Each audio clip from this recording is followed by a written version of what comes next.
जय हिंद प्रणाम। आई फिर से रउआ सबके बीच उपस्थित भल बनी एक कॉमेडी टाइप स्टेटमेंट लेकर के। ई जो हम बिहार में जौन बा हो रहल बा वही से संबंधित चीज बा। क्या इंटरटेनमेंट के रूप में लेवे के बा, ज़्यादा सीरियस नहीं के लेवे के। बस ये हमरो एगो सोच रहा खाली इंटरटेनमेंट करेला और एक पीछे लोग जाए के नहीं के। तो कुछ इस प्रकार बा कि दारू कहलस दुकानदार से कि हम न डराई सरकार से। दारू कहलस दुकानदार से कि हम न डराई सरकार से। कितना दिन ले बोरा में रखबो, कितना दिन ले बोरा में रखबो, एक बार देखावा संसार के।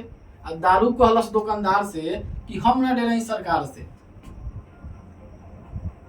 एसी फेसी में रखो, एसी फेसी में रखो, एसी फेसी में रखो हमके कोनो इतर मार के। केहू पूछी कि का हो तो बोल दी झाड़ के। अगरम बगरम हम बेची ना, अगरम बगरम हम बेची ना, ई माल हो बाबा राव के। दूर से ही सुगंध देता अपन गमछा झाड़ के। दारू कहलस दुकानदार से कि हम न डराई सरकार से। रात के भी लोग हमरे खोजेला, रात के भी लोग हमरे खोजेला। मोबाइल के टॉर्च बार के हमार सुगंध ही काफी बा हमरा ई पहचान के। दारू कहलस दुकानदार से कि हम न डराई सरकार से।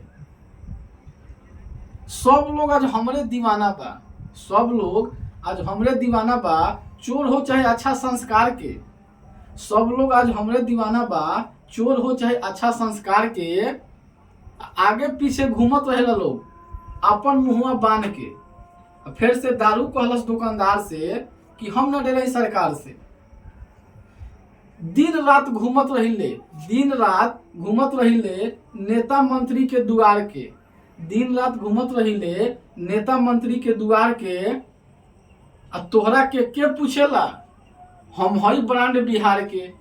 दारू कहलस दुकानदार से कि हम न डराई सरकार से। तो बस ये कुछ रलक वीडियो छोटा सा बनाए के चाहत नहीं हो। ये कुछ इंटरटेन करल जा रहा लोग के। बाकी एक ज़्यादा सीरियस भी नहीं लेवे के, इंटरटेन के रूप में लेवे के बा। वीडियो लोग कैसा लागल हो जरूर बताएं हम लोग। वीडियो देखे ला लोग बहुत बहुत धन्यवाद। जय भोजपुरी, वंदे मातरम।